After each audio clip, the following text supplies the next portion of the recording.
Hello, class. My name is Jameson Onyebuchi, and today we're going to be going through my visual resume. I actually like to call this my business plan. This is something I use pretty often with employers that I'm interested in for new jobs, or with my current employer for any promotion if there's an opening. But just to let you know a little bit about me, I'm a certified financial planner. I currently work for Fidelity Investments, and I work there as a workplace planning consultant. In the contents, what we're going to talk about, just some general information, which is a summary on me. Also, education, some of the certifications and licenses that I hold, some of the relevant experiences that I had with work, some strength finders, my business beliefs, my action plan, and differentiators, and lastly, why me.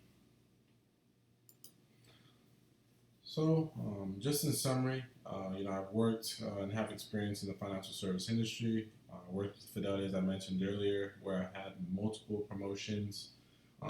What I've done with Fidelity is support with financial planning and management. I also work with a little bit of cross selling with our personal investing and workplace investing side. It's very important in what I've done to have a lot of trust and genuine relationships with customers, being able to work closely with peers to help drive business results, and just continuing to provide the best customer experience as best as possible. And we can see why I've been able to be successful in what I've done. So just to highlight a few things on my education. So I went to a small D2 school called Wayne State University, where I got my bachelor's of arts in economics. And then a couple years later, I decided I wanted to, get my CFP. So I went to the University of Dallas, where I did the certification program which is required for the education. I know a lot of the people in the class are currently, doing the education through Texas Tech, which is awesome. And then currently, I thought, hey, why not get my master's? So I'm with Texas Tech, getting my master's currently in financial planning. Some of the certifications and licenses that I hold. So I'm FINRA licensed. I have my Series 7. Something that is an entry exam. Everyone needs it to do what I do. A Series 63. This is more of a state exam. So it's like I think it's called the Blue Sky Laws. If you're familiar with that. And then the Series 66, which is a newer test. It's a combination of the 63 and 65. But it does allow you to sell a lot of our managed products at Fidelity. And then, as I mentioned, I am a certified financial planner certificate. Got that earlier this year when I passed the exam this March. Some of the relevant experience that I have. So before I came to Fidelity, I worked for a firm called Thomson Reuters. This firm is actually based out of Canada. Actually, they have a few sites up north. So I'm originally from Michigan, so that's where I went to school, and that's where I did this internship. I actually worked with the tax and accounting division, where I supported and worked with a lot of CPAs and tax and accounting firms to help maximize, our software and our IT process on, what they use for it's pretty comparable to like a TurboTax, and just helping them in that way. And then shortly after the internship, I ended up moving to Texas, where I started my career with Fidelity. And since I've been with Fidelity, I've had multiple promotions, as I mentioned in my summary. So I started off as a financial representative. This role was actually considered more of a service role, taking inbound calls, working service requests with clients, providing the best customer experience. But I actually was promoted right out of training after getting my licenses. I actually did a little bit of what's called high opportunity. It's a hybrid between the service and sales. This was generally for people that wanted to take the sales route. Then my next job was the investment solutions representative. This is like the entry level of sales, financial services. So basically just identifying opportunities, presenting with Fidelity's planning, investment guidance, resources, tools, being able to just help clients out. And I actually got my 66 for this role to be able to sell our managed accounts. And then the retirement solutions representative role. This role work closely with our clients in the 401k or workplace space. Where we're engaging a lot of the termed individuals that have left companies to go over their options on what they can do with their old retirement plans. Generally, there's about four options that are always available: either keeping the money where it is in the plan, moving the money from the old plan to a new plan if they're working, um, taking the money from the old plan, moving it to an IRA, or the last option, which is a withdrawal. And of course, you want to look at their situation and see if that's the best fit. And then where I am now, which is another promotion, my last promotion after this point, workplace planning consultant too. So this job, where I have a book of clients, a little bit similar to the retirement solutions role, where I'm working with people in the workplace space. But what I do is also work with active and termed individuals. It's a little bit more of a planning role. So it really lets me do, what I want to do when I got the CFP. So, having conversations that are very impactful, providing education to clients, presenting solutions either in the plan or in our IRAs, depending on like what's best for the client. So you always want to put the client's needs above yours. And I think it's also important to kind of look at what our company's needs are as well. So just trying to align the company's needs with the client's needs, and you should be successful doing that.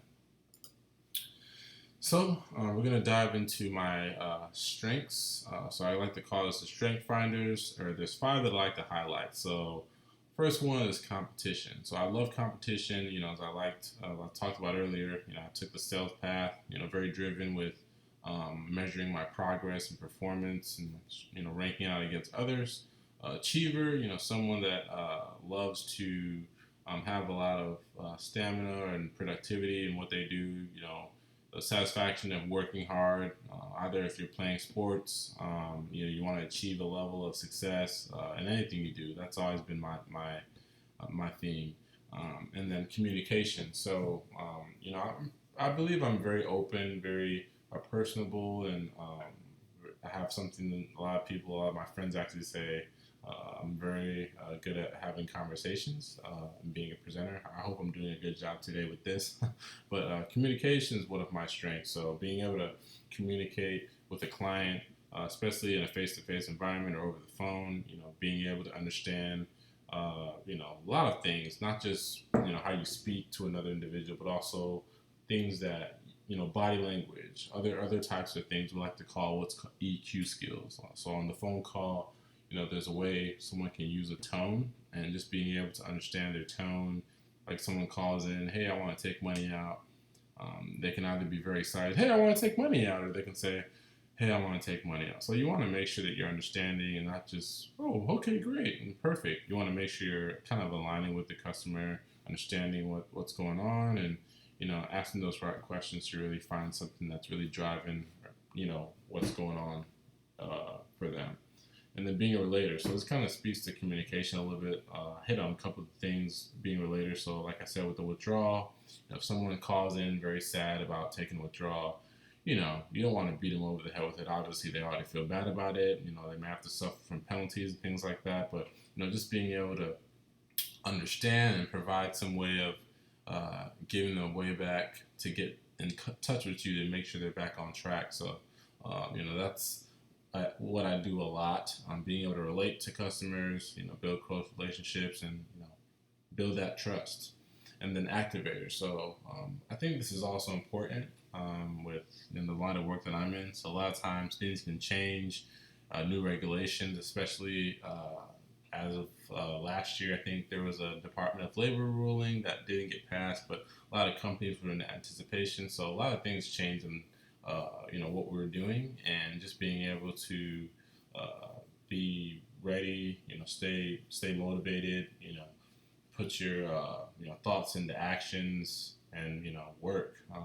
Be the hardest worker in the room. That's something that's very important, and what I do. And this leads to the business beliefs. So there's 5 business beliefs that I have, and I believe will always follow me wherever I go. First one is authenticity and genuine rapport will lead to long-lasting relationships. So, uh, what this really means is, just really being authentic, really being genuine. Everyone has like friends, family. When you really care about someone, when you really, you know, put something in their best interest and really show them that they care, you're gonna have a long time friend, a long time relationship, whether it's a girlfriend, boyfriend, marriage. Just being able to be that way is important. You're also a lot happier when you're able to just be genuine, be very authentic. Second business belief is relying on luck leads to failure. Having a process that is repeatable leads to success. So I find this to be very important in anything that I do, because a lot of times, like for example, in what we do, someone sitting right next to me can get a call where, hey, someone's bringing in 10 million. Okay, so there's not really anything you can control about that. I mean, that's just picking up the phone and getting that call.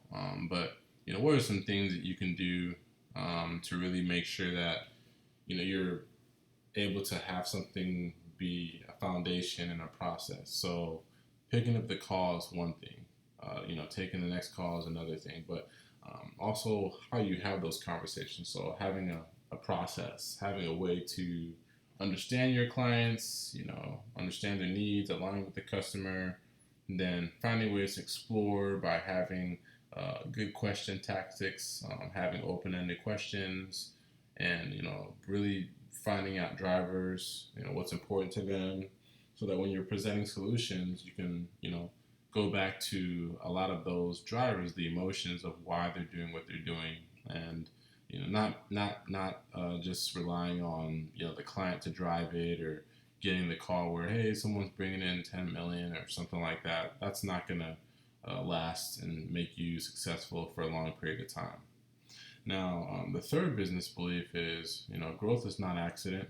It takes effective hard work. So I'm a firm believer in owning your own development, and whatever you do. So whether it's sports, whether it's what I do in the financial service industry, anything that you believe that you want to perfect your craft in, you have to work and grow.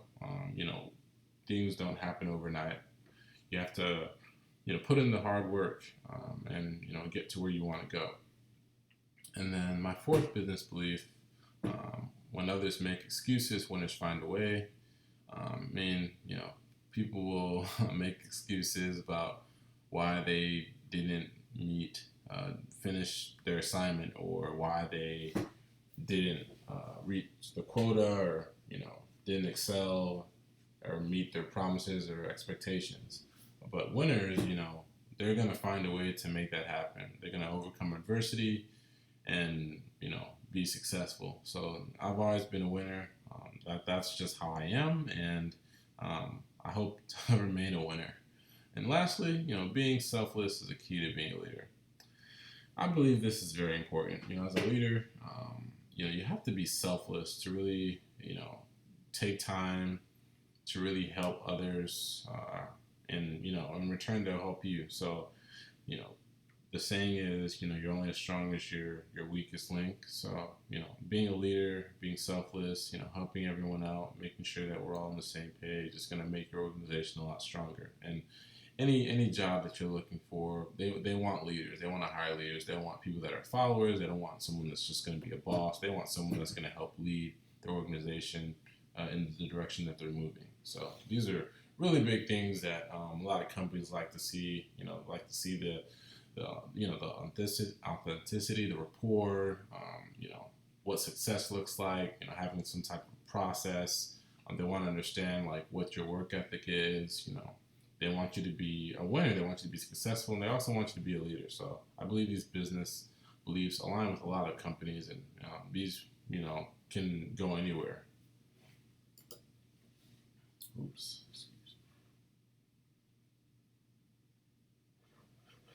I skipped a tab. All right, and then here are my differentiators. So there's four differentiators that I think a lot of companies look for when hiring candidates. First is passion. That's self-explanatory. Coachable, being coachable is very important. A lot of times, people can really hurt themselves by not being able to take criticism and work on some of the weaknesses. And being coachable is doing as you're told as well. I mean, I'm sure there's certain things that you want to challenge, but being able to understand what's asked of you and being able to implement that is very important in whatever you're doing. Being able to adapt under changes is very important. So for me, moving from Michigan to Texas, changing jobs with multiple promotions, I've been able to adapt to new challenges, new tasks, and always looking to learn, lifetime learner. And lastly, differentiators, my results. So I like to say in performance isn't a indicator that'll drive future results. However, I believe it is when it comes to your performance and what you do, because looking at how you performed and what your track record is when it comes to your work ethic and your profession, it's very important because a lot of people that are hiring you want to see like what success looks like, what you've done, what successes you had in your previous role. So being able to speak to how you've been a top performer, companies love that. And then lastly, why me? So why me? There's three distinct things. One would be being the navigator during change. So as I talked about earlier, we went through a lot of changes in my company from upper management with the Department of Labor ruling, excuse me. However, I know that didn't get passed through, but even though with some of the changes we had in our function, I still remained one of the top reps nationally.